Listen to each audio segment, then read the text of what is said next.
আসসালামু আলাইকুম dear viewers, পৃথিবীর যে প্রান্ত থেকে ঠিক এই মুহূর্তে আমাকে দেখছেন সবাইকে স্বাগতম জানাচ্ছি। আমি মুয়াজ আহমেদ।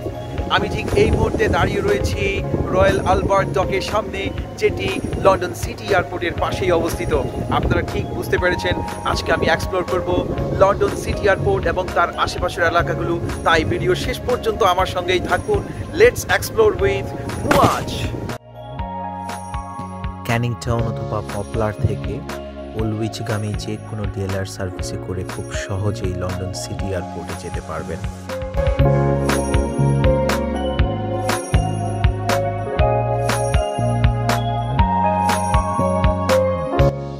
ট্রেনের জন্য ওয়েট করছি, এখনই ট্রেন চলে আসবে।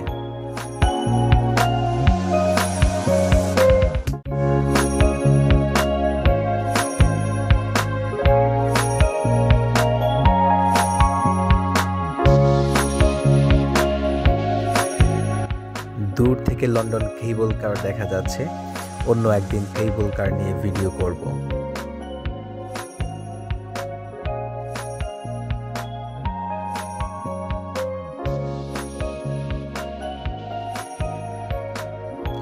আমরা এখন লন্ডন সিটি এয়ারপোর্ট স্টেশনে পৌঁছে গেছি।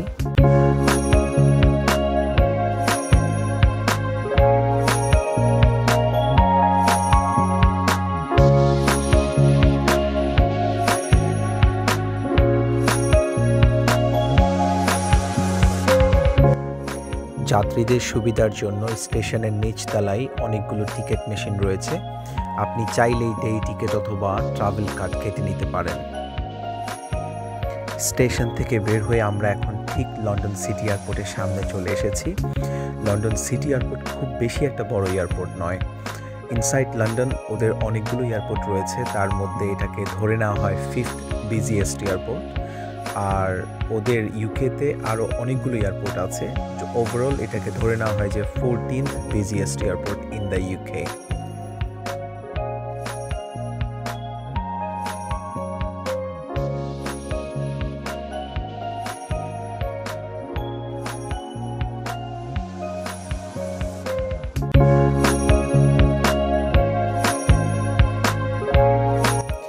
আমি ডিসাইড করেছি আপনাদেরকে রানওয়েটা দেখাবো।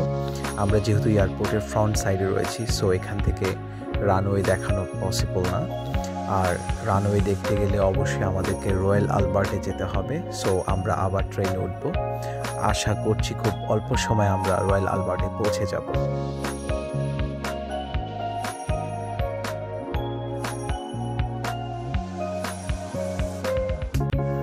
ডিয়ার ভিউয়ার্স, অল্প কিছুক্ষণ পরে আমরা রয়্যাল আলবার্টে পৌঁছে গিয়েছি।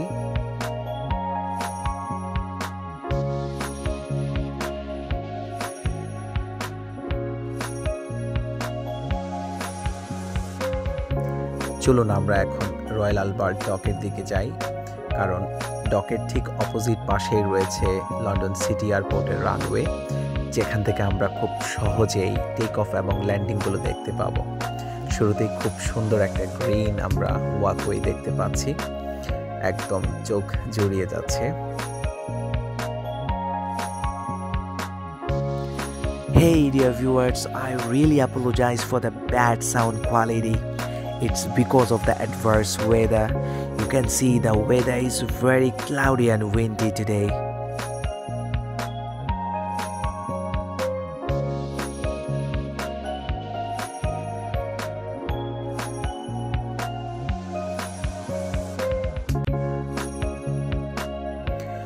লন্ডন সিটি এয়ারপোর্ট আজ থেকে প্রায় 36 বছর আগে আনুষ্ঠানিকভাবে যাত্রা শুরু করে।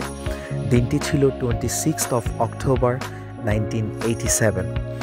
আরেকটা বিষয় হচ্ছে, এই London city airport city of London থেকে খুব বেশি একটা দূরে নয়, approximately 6 miles east of the city of London.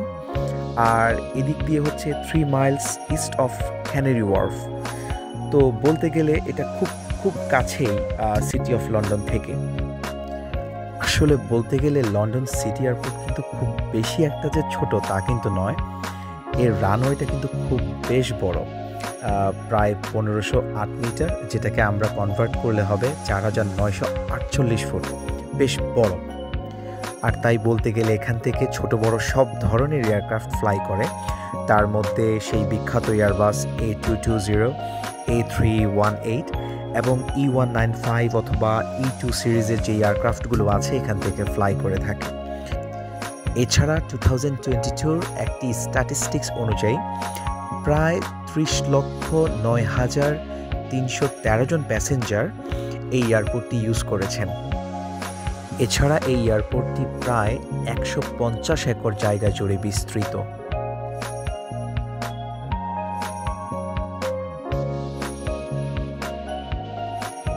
Dear viewers, আপনারা চাইলে কোনো এক বিকেলে সপরিবারে এখানে খুব সুন্দর একটি সময় কাটাতে পারেন।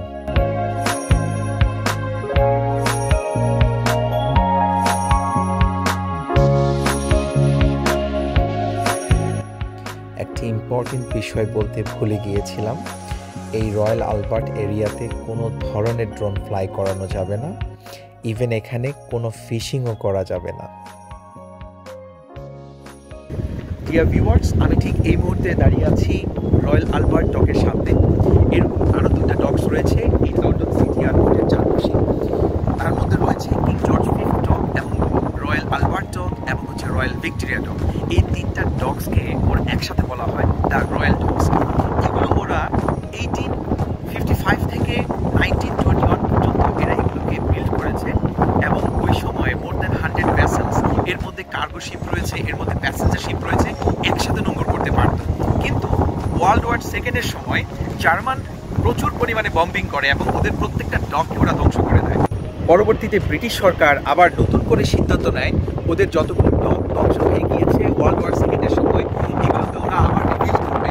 এবং সবচেয়ে মজার বিষয় হচ্ছে এই যে লন্ডন সিটি এয়ারপোর্ট দেখতে পাচ্ছেন, ওরা সিটি এয়ারপোর্ট এবং তার আশেপাশের এলাকাগুলোকে নতুন একটা কানেক্টিভিটির আওতায় নিয়ে আসে। তার মধ্যে ডিএলআর ট্রেন সার্ভিস অন্যতম, যেটা ধরে নেওয়া যায় একটা মাইল ফলক ওদের যে যোগাযোগ ব্যবস্থায়।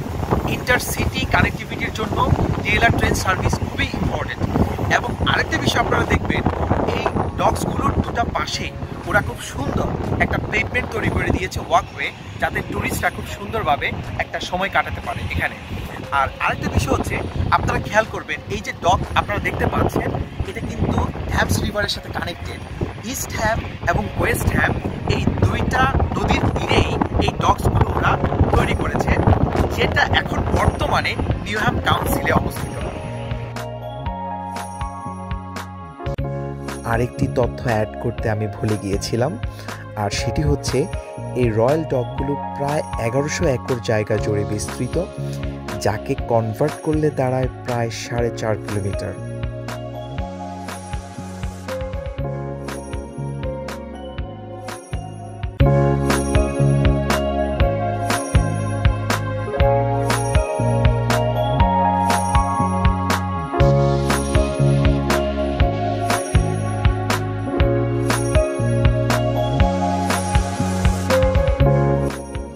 আর খানিকটা ডান দিকে এসে কর্নারে একটি টয়লেট রয়েছে। আপনারা বুঝতেই পারছেন যারা লন্ডনে আছেন এখানে টয়লেট খুঁজে পাওয়া কতটা দুষ্কর।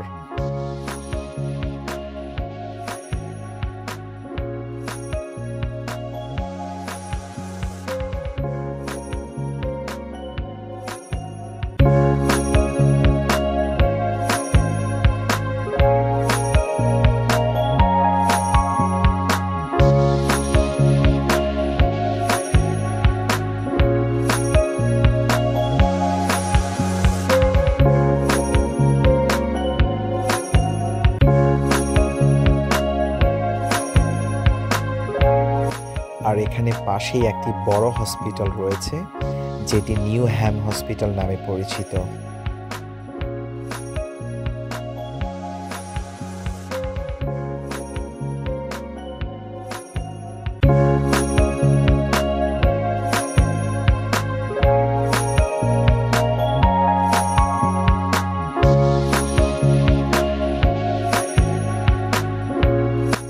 আর আপনাদের হাতে সময় থাকলে এখান থেকে 5 to 10 মিনিটস ওয়াকিং ডিস্টেন্সের মধ্যে ঘুরে আসতে পারেন ব্যাকটন ডিস্ট্রিক্ট পার্ক অথবা কিং জর্জ ফিফথ পার্ক।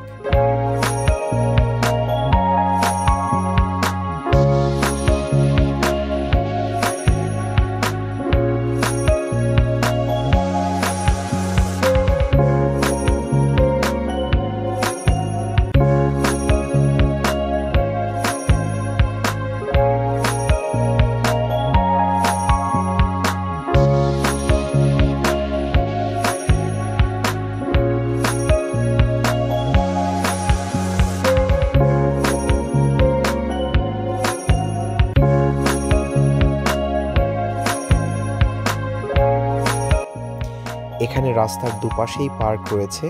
আমার ঠিক বাম পাশে রয়েছে কিং জর্জ ফিফথ পার্ক, আর আমার ডান দিকে রয়েছে ব্যাকটন ডিস্ট্রিক্ট পার্ক।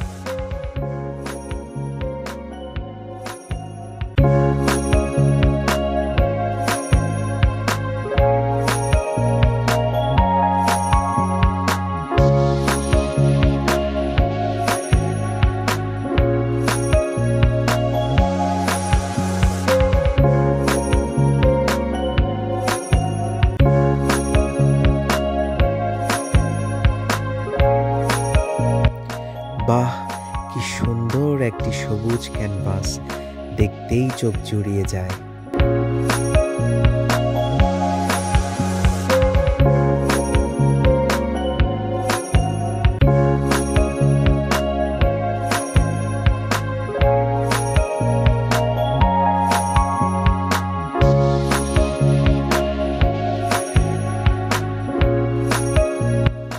ডিয়ার ভিউয়ার্স, আমি এখন যেই জায়গাটিতে আছি এটি ব্যাকটন ডিস্ট্রিক্ট পার্কের একটি অংশ।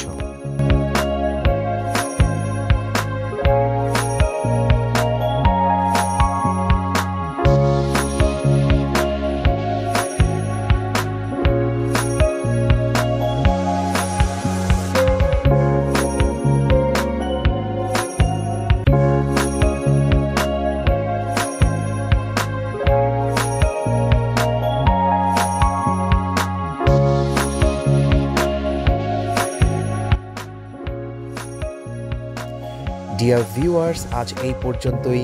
নতুন একটি স্থানে আরেকটি নতুন ব্লগ নিয়ে হাজির হব আমি মুয়াজ আহমেদ। সেই পর্যন্ত সবাই ভালো থাকবেন, সুস্থ থাকবেন এবং আমার জন্য বেশি বেশি করে দোয়া করবেন। আমার ভিডিওটি যদি আপনাদের একটু ভালো লেগে থাকে প্লিজ লাইক, কমেন্ট, শেয়ার করতে ভুলবেন না। আরেকটি রিকোয়েস্ট হচ্ছে আমার ইউটিউব চ্যানেলটি সাবস্ক্রাইব করুন অ্যান্ড আমার ফেসবুক পেজটি ফলো দিয়ে আমার সঙ্গেই থাকুন। Stay connected with Muaj.